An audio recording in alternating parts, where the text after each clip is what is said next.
All right, everyone. This is the Chapter 7 Mom review. Again, these are the versions of my versions of the questions, and you can follow along. Let's roll. Most of this is proportions. So, number one gives you a sample size of 219. So that's my n, and the parameter is 0.73, and it says what's the standard deviation of the sampling distribution. So round to 2 decimals. If you don't know where that formula came from, I'm here. So it's a single population, and there's your standard deviation. Okay, this would be over here is the standard deviation if we were collecting statistics, collecting data. It doesn't talk about collecting data. It says the sample size is this and the population parameter is 73. So all we do is plug the numbers into the formula.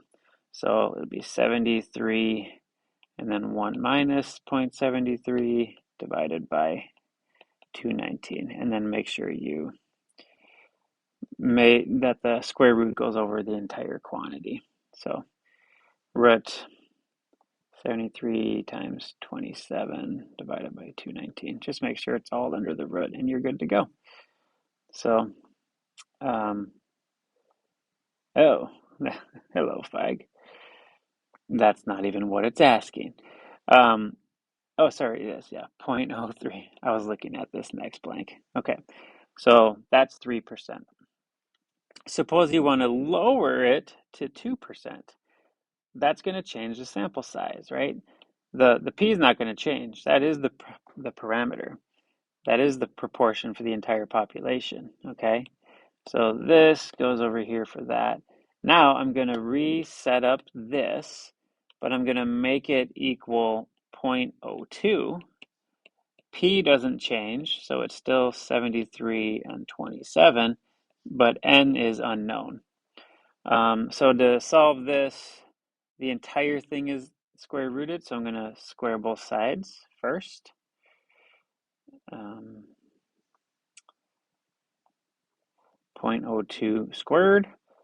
Okay, at this point, then I've got, if I'm trying to follow along with my work, I have 4 times 10 to the negative 4th equals 0.73, 0.27 over n. At this point, I just play musical chairs or flip-flop with this. I'm gonna move the n over here, and then I'm gonna divide the 4 times 10 to the negative 4th back over here. So those cancel. So I've got 0.73 times 0.27 divided by that answer from my calculator right there. So the sample size is 492.75, right? But you always go up to the next integer, no matter what, to make sure that you are maintaining the margin of error to be this or smaller. Even if this was 492.3, you might be like, oh, that rounds down. No, that one would go up as well to 493. All right, number 2, suppose we have a sample of size 35 from a population with a mu, okay, and a sigma of 24. So this is not a proportion. This is a sample mean for mu. Okay, what is the standard deviation?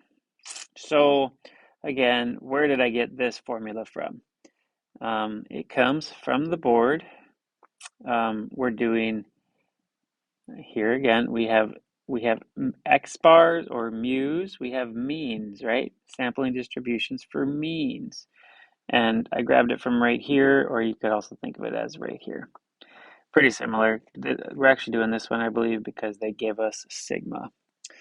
They told us right here, sigma is 24. So I should probably, to be a little bit more accurate, this is sigma of x. So for the first question, I just put 24 and I divide by the square root of 95.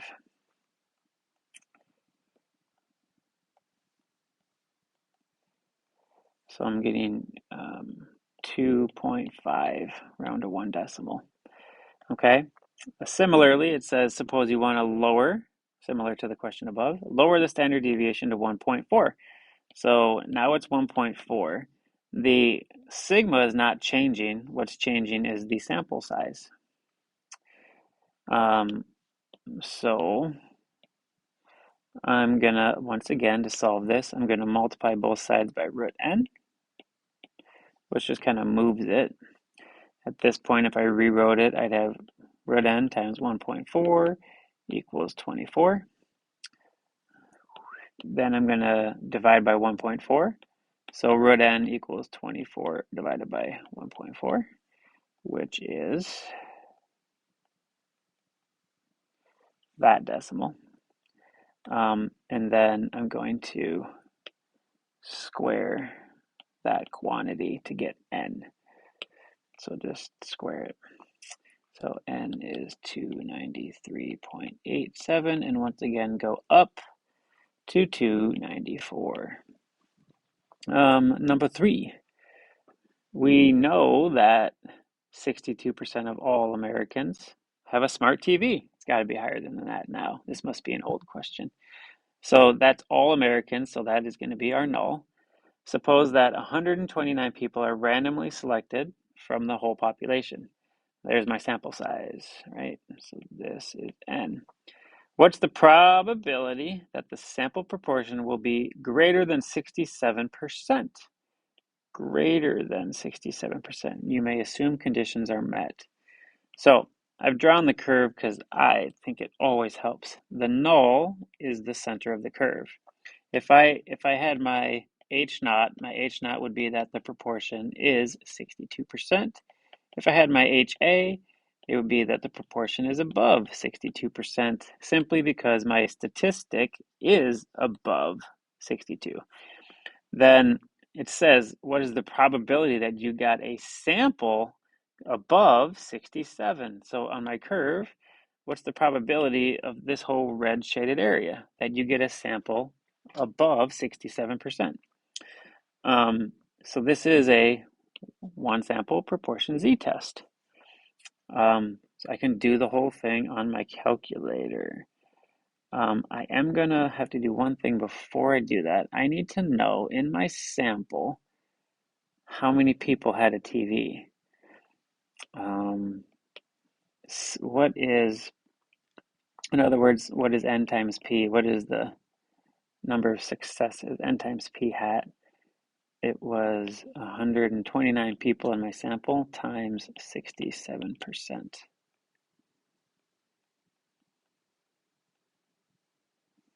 86.43. Ooh, I don't like that number.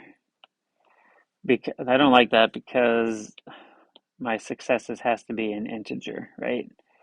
I can't have a decimal. So I think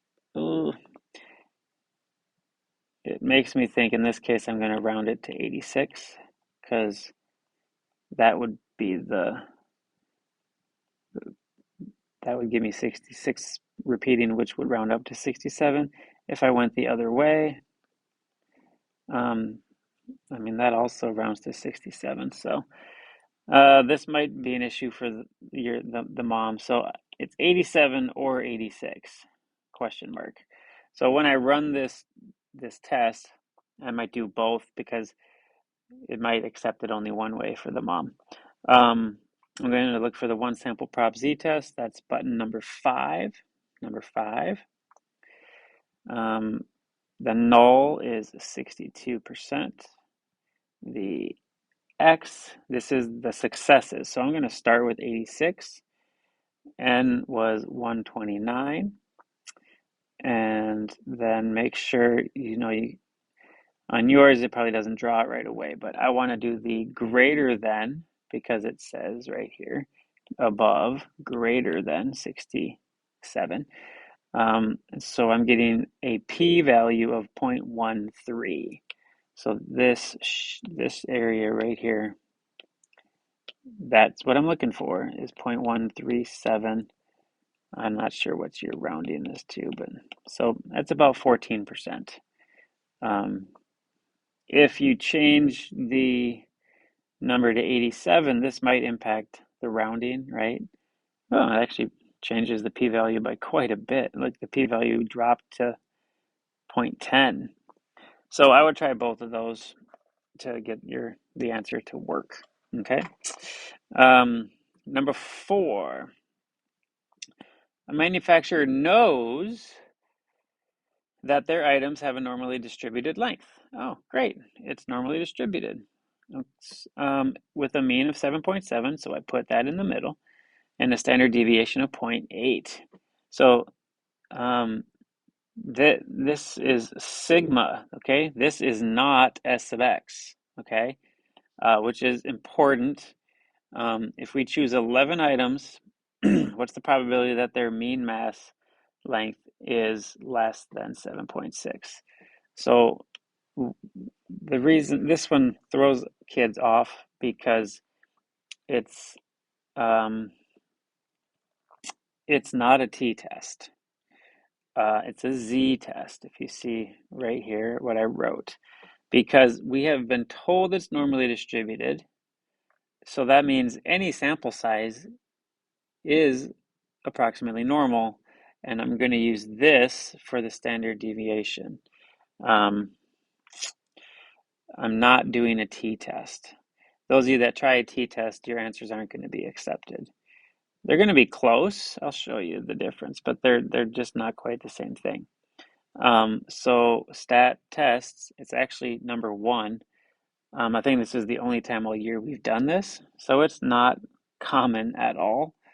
The mu0 is the average that they know. They know it's 7.7. The sigma is the 0.8. The x bar is, oh, well, let me back up. I changed this. I'll not. Everything I said might be kind of a moot point because I think you all have the same setup where this is 7.7 and this is 7.7. So I might be talking for nothing right now. If these match, it's asking you what's the probability it's less than that. What's this probability down here? Well, it's half the curve. It's not rocket science. I don't even need the calculator, so it's going to be 50%. If I went back just for kicks and I said, no, what if it said 7.6? Then if I change it to 7.6 with a sample size of 11, and I want a less than, that does give me a p-value of 7%. But I digress. I guess I don't even need that because I think every version out there has this line right down the middle. So it's just 50%.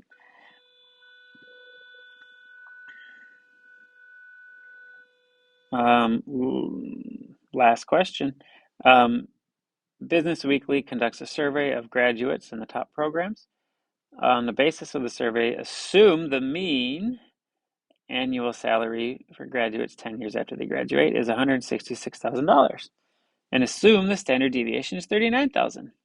And then we're going to take a sample of 93 graduates. Okay.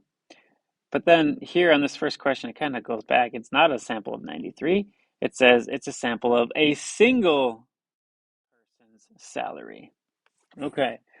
And this is weird. It says, if you can't do it, write NP. Well, we're going to write NP. Why? It's because this is a really indirect way of trying to remind us that we don't know that the data is normally distributed. It doesn't say anywhere up here that it is. And so a sample size of a single person is not 30, so it's not met. So you're going to just say NP for that one. On the second one, it goes back to the 93, okay? If it is a 93 sample size, well, then we're good. We have met the CLT and we can do the work. Then it would be centered at 166 And the standard deviation is the standard deviation of a single person divided by the sample size. Right, this is in the formula packet, right? We kind of touched on this earlier. It's right here. Okay. And on the calculator, 39,000 divided by the square root of 93. So I guess if you want to write it as a number, it's got a standard deviation of 4,044 and 11 cents. Okay. And then it says, what's the probability that it is at least $162,000. The value is underneath the mean of 166, but I want to have at least, so I'm going to actually shade the bigger part of the curve. So you could try to figure out the formula on your own. It would be the value, your test statistic is, sorry, I keep writing all these funky colors. It's weirding me out, man. It's going to be 162 minus 166, I guess, with the zeros, divided by that 4,000 number. Okay, that's your test statistic. But then you're also going to need degrees of freedom, which would be 93 minus 1, so 92. And you could try to do all this by hand and knock yourself out. But it's going to be a whole lot quicker and easier for you if you just try to use the calculator. So then I'd have to look at my packet. I'll carry it out. I have to look for this test statistic and this degrees of freedom. So, okay. Degrees of freedom of 92. Let me get rid of these other notes here. Degrees of freedom of 92, I'd have to go to 80 because it's the next one up the table.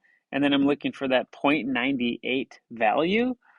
And it's in between these two, right? So my p-value is in between 15 and 20%. Really? Wait a minute. Ooh, this is tricky. I made it positive, right? I made it positive 0.98. So 0.98. So this is between 15 and 20%. Let's just say 17% for kicks. But remember my picture, I was actually here and I was going that way. So therefore, this shaded area is symmetric. This is 17. And if I truly wanted this green, I'd have to do 1 minus 0.17. All right, now let's just say, I just did it all by hand. Yuck. Let's do it with the calculator. This is a 1 sample t-test. So that's button number 2. I don't know why it just says t-test. All the other ones say a 1 or a 2, and this one just goes, hey, t-test. And the null is 166. The X bar is the result of the sample, 162. S sub X, that's the standard deviation that they provided, 39,000, and the sample size was 93.